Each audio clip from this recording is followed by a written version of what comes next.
Hey, welcome back to my channel. Last time was really a sour note, but I want to move forward, back in my car recording this.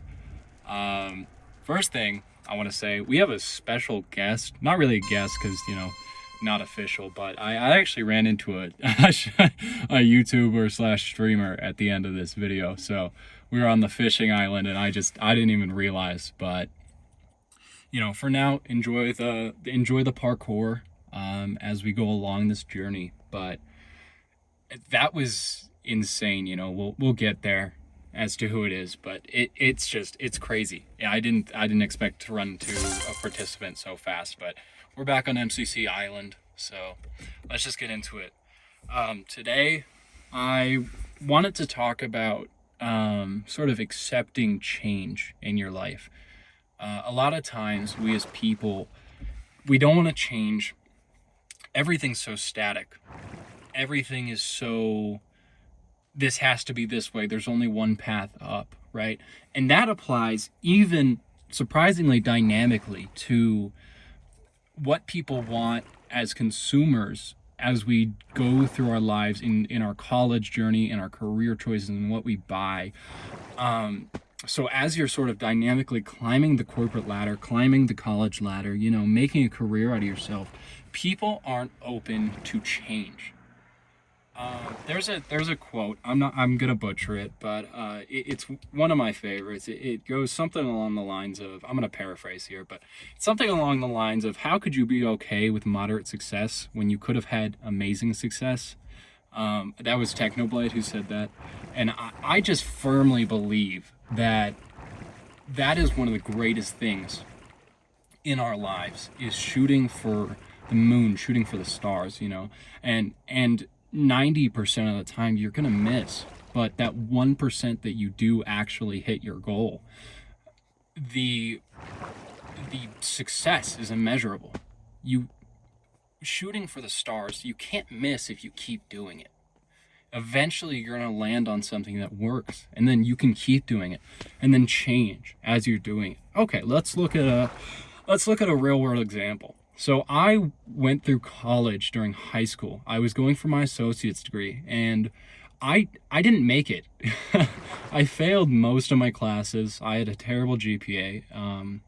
Everything really was not going well for me in high school, And so what I did to sort of readjust on that was I joined the military. And I was there for, not very long. I barely was in boot camp, and I got pulled out of training. And at this point, I'm thinking, I trained for months to go be spec ops. I trained for months to go be a Navy diver. That's what I wanted to do. I had trained so hard for that, and it didn't work. And I felt so disheartened. But I knew I always wanted to go into the medical field. So now we have two failures, right? We have my associate's degree failing, and we have my Navy career failing. And whatever happened out of that, I decided to roll with the punches. The Navy at least taught me hard work. And so I came out of that experience with such a heightened sense of working for my goals. And then I decided I want to be an EMT. I want to be an EMT, and I want to go into the medical field and take that to the medical field. So I'm now working on my bachelor's of health sciences, and I'm also currently doing EMT classes that start on Monday. As of recording this, today is January 1st.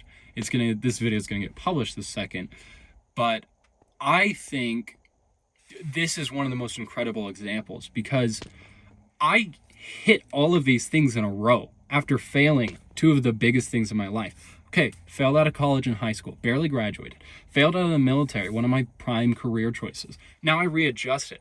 Now I've gotten a job as a medical scribe. Now I have gotten accepted into EMT school. Now I'm working on my health sciences degree so that I can further my medical journey and career. So it's all about accepting that change and looking at it from a different angle. This parkour is not going well. I'm watching this on a second screen. There's some good parts, but it's not. Oh, I am not great at Minecraft parkour. I've been playing quite a bit of Marvel Rivals recently, and to use a video game example, you go into the game as a support, right? You're playing as a support. Say you're playing Gambit, right? You're going in and you're getting demolished, right? You're going in, rushing in, you're with the tanks, you're doing your thing, you're being aggressive, and you're just getting shot down. Every time you get back to the point, you're shot down. You got to get back to the point, shot down. Again and again and again. What you have to do in that situation is you have to be okay with change. Say, hey, what's going wrong? And you have to make that decision very quickly. People don't realize how quickly you have to make decisions sometimes that are going to last with you for the rest of your life. In this game, right? Say you say, okay, I have this problem. How am I going to solve it? So you reposition. You find a spot where you can take cover while being behind the front line, in the back line, and it works out. It works out, or it doesn't, If it doesn't work out, okay, maybe I take some high ground, Okay, that didn't work, maybe I swap characters, right?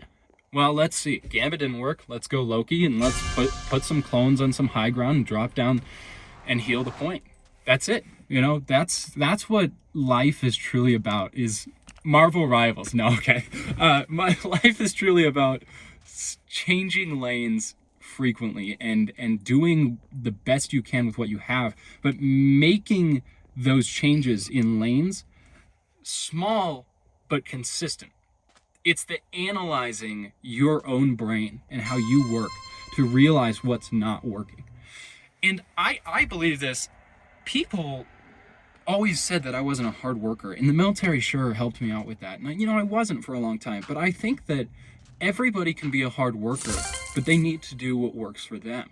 If someone is working on a job that they hate and they have to do it, yeah, you have to do it.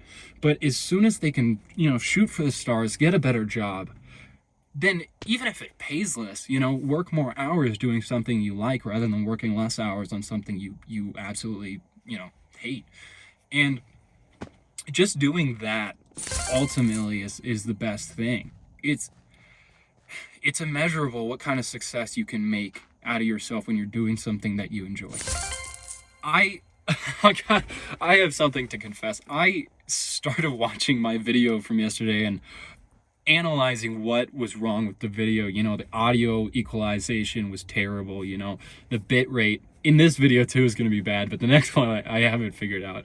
So, there's a lot of things that you have to analyze and say, what am I doing wrong? You have to be self-critical, but also give yourself the points. Like, what did I do right here? How can I keep doing right? If you're 50-50 on the subject, it's like, okay, you take a neutral standpoint. What did I do wrong? What did I do right? There's no emotion in that. There is pure analyzing, analytical mindset, which ultimately turns into a growth mindset. In class currently, we're talking about growth versus fixed mindsets. And having a growth mindset is something that, it takes time. It takes a lot of time. But being able to adapt in this society is the number one skill out of anything that I could say. It is just, it's crazy. It's a cornerstone, adapting to what you want, adapting to what the people want, adapting to society's needs. You need an in. Back to Marvel Rivals. All right, let's say you get a pick, right? You're playing tank. You get a pick, and you're going in, you're pushing the support, right? You get an in, and you push in with all you have, your strength, your team is backing you, right? So following adaptation and accepting change is teamwork. If you don't have a strong support system, your team that can support you, you're not going to make it on adaptation alone. You need your team to be adaptable as well. You need people that will change with you over the years. And whether that means, you don't talk to people, or, you fall out of touch with people, that's just how life is, and it gets better. I'm still figuring it out as a college student, obviously, but it's something that I have been so behind on all these years, and finally I'm getting out of my shell and accepting change, and it's made my life so much better. Just being analytical, having a team that supports me. You know, my dad is the greatest man I've ever met. You know, my brother, you know, my roommate, everybody, they're so supportive of everything I do. And having a team, you know, really helps. And for a while, I didn't want to accept that. I wanted to be, you know, sort of a one-man show. I wanted to be my own boss and, you know, have these goals and do it all on my own. And you can do most of that, but you can't do it on your own. You have to have a team. If you don't have a team, there's no foundation. If you don't have adaptability, there's no foundation. So when you mix the two on that hierarchy, it becomes sort of the ultimate thing to have. Following teamwork, I think that in that you have to have trust. Having trust is something that you have to work on and you have to build, especially if your trust has been broken many times. But living the free life is accepting that and being able to trust people regardless, which is beautiful. You know, it's beautiful.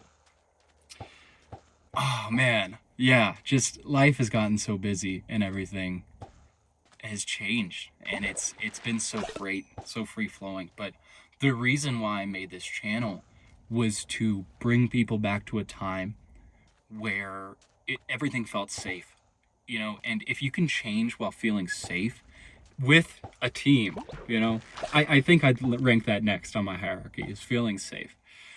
Feeling safe isn't always the greatest thing, because you need to be a risk taker. You need to take risk. You need to feel fear. You need to feel anxiety to get over those things, you know.